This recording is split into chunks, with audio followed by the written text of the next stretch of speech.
दोस्तों, आज की कहानी गौतम बुद्ध और एक आलसी आदमी की है। इस कहानी को अंत तक जरूर सुनना। नमो बुद्धाय। गौतम बुद्ध अपने ध्यान में बैठे थे कि वहां पर एक आदमी आया। ये आदमी अपने आलसीपन से बहुत ज्यादा परेशान था। आलसी आदमी गौतम बुद्ध से बोला, महात्मा जी, मेरी मदद कीजिए। मैं अपने आलस्य से बहुत ज्यादा परेशान हूं। आप ही कोई उपाय बताइए जिससे मैं आलसीपन से छुटकारा पा सकूं। गौतम बुद्ध ने उस व्यक्ति से कहा, पहले मुझे यह बताओ कि तुम्हें क्यों लगता है कि तुम आलसी हो। आलसी आदमी बोला, सिर्फ मुझे नहीं, मेरे परिवार वालों को और मेरे आसपास के सभी लोगों को ऐसा लगता है कि मैं आलसी हूं। गौतम बुद्ध ने फिर उससे पूछा, क्या तुम जानते हो आलस्य होता क्या है? आलसी व्यक्ति बोला, नहीं, मैं नहीं जानता, किंतु मैं इतना जरूर जानता हूं कि आलस्य बहुत बुरी चीज है। इसकी वजह से मुझे बहुत नुकसान हुआ है जीवन में। गौतम बुद्ध बोले, जिस परेशानी से तुम छुटकारा पाना चाहते हो, पहले उसके बारे में पूरी जानकारी ले लोगे तो उससे छुटकारा पाना आसान हो जाएगा। आलसी व्यक्ति बोला, भगवान, इतनी बुद्धि तो मुझ में नहीं है। आप ही मुझे इस समस्या के बारे में जानकारी दीजिए। गौतम बुद्ध बोले, आलस्य एक मानसिक अवस्था है, एक विचार है जिसे जाने अनजाने में हम खुद ही जन्म देते हैं। आलस्य दो मूलभूत कारणों की वजह से ही जन्म लेता है। एक है शारीरिक और दूसरा मानसिक। शारीरिक कारणों में पहला कारण है गलत तरह का भोजन।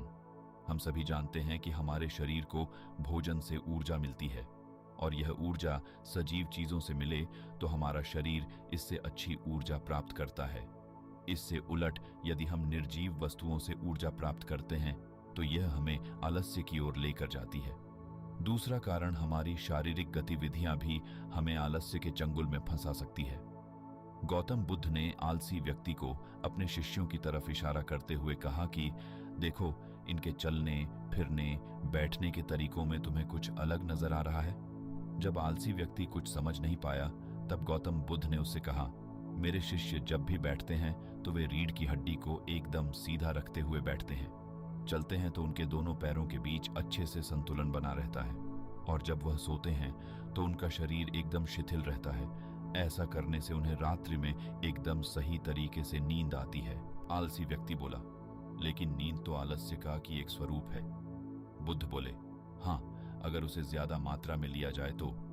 बुद्ध ने इस बात को आगे बढ़ाते हुए कहा, नींद कम मात्रा में लोगे तो तुम्हें अगले दिन थकान महसूस होगी और ऐसा करने से ज्यादा आलस्य शरीर में आएगा।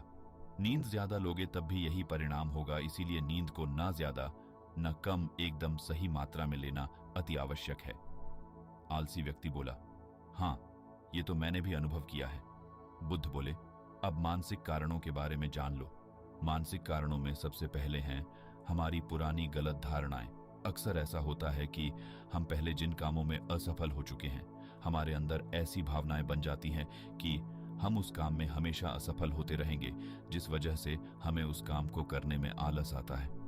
ऐसी धारणाओं से छुटकारा पाने का एकमात्र उपाय यह है कि हमें अपने मन को यह समझाना चाहिए कि पिछली बार हम जब उस काम में असफल हुए थे तो हम उसके बारे में जितना जानते थे, अब हम उस काम के बारे में उससे ज्यादा जानते हैं, क्योंकि असफल होने के बाद हम उससे काफी कुछ सीखे भी हैं। बुद्ध बोले, दूसरा कारण है आलसी और कामचोर लोगों की संगत। कई बार ऐसा होता है कि हम आलसी नहीं होते, मगर जिनके साथ हम रहते हैं हम उन जैसे बनने लगते हैं। इससे छुटकारा पाने का उपाय बहुत सरल है। कामचोर और आलसी व्यक्तियों से दूर रहो। ऐसे व्यक्तियों की संगत में रहो जो अपने काम को बड़ी लगन से करते हैं और तुम्हें कुछ सिखाते हैं। गौतम बुद्ध ने तीसरा कारण बताते हुए कहा, यह कारण आलस्य के लिए सबसे बड़ा कारण है, काम को कल पर टालते रहना। यह कारण इतना शक्तिशाली है कि किसी भी व्यक्ति को बर्बाद कर सकता है। इससे बचने का सबसे आसान उपाय यह है कि जो काम जितनी जल्दी संभव हो उतनी जल्दी कर दिया जाए। गौतम बुद्ध ने आलसी व्यक्ति से एक सवाल पूछा, मान लो तुम किसी रेगिस्तान में फंस गए हो और तुम्हें प्यास लगी है, तो तुम क्या करोगे? आलसी व्यक्ति बोला, मैं तब भी अपनी तलाश जारी रखूंगा, क्योंकि ऐसी परिस्थिति में मेरे पास कोई और दूसरा विकल्प तो होगा ही नहीं। गौतम बुद्ध बोले, बिल्कुल सही, और यही है मानसिक स्तर पर आलस्य का चौथा कारण। किसी भी निश्चित लक्ष्य का ना होना, यह भी आलस की ओर लेकर जाता है। अब सुनो 5वें कारण के बारे में। गौतम बुद्ध बोले, सोचो कि तुम्हारे पास काफी सारे सोने के दागिने हैं जो तुम्हें एक जगह से दूसरी जगह लेकर जाना है। तुम चलते चलते थक जाते हो और किसी पेड़ के नीचे बैठ जाते हो, और तभी तुम्हें दूर से तुम्हारी तरफ दौड़ कर आ रहे डाकू दिखाई देते हैं।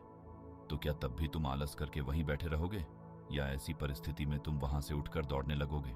आलसी व्यक्ति बोला, जी मुझे वहां से दौड़ना ही पड़ेगा, नहीं तो मेरी जान और सोने के दागिने दोनों खतरे में पड़ जाएंगे। बुद्ध बोले, यानी कि तुम्हारे पास एक ठोस वजह होगी दौड़ने के लिए। यही है आलस्य का 5वां कारण, किसी भी काम के लिए ठोस वजह का ना होना। आलसी व्यक्ति महात्मा बुद्ध की बातों से संतुष्ट हुआ। वह बोला, महात्मा जी, मैं अब आलस्य के बारे में सब कुछ जान चुका हूं, और अब मैं इन सभी कारणों पर काम करूंगा और अपने आलस्य को दूर भगा दूंगा। दोस्तों, आशा करता हूं गौतम बुद्ध और आलसी व्यक्ति की कहानी आपको अच्छी लगी होगी, और इसे सुनने के बाद अब आप कभी भी जीवन में आलस नहीं करेंगे।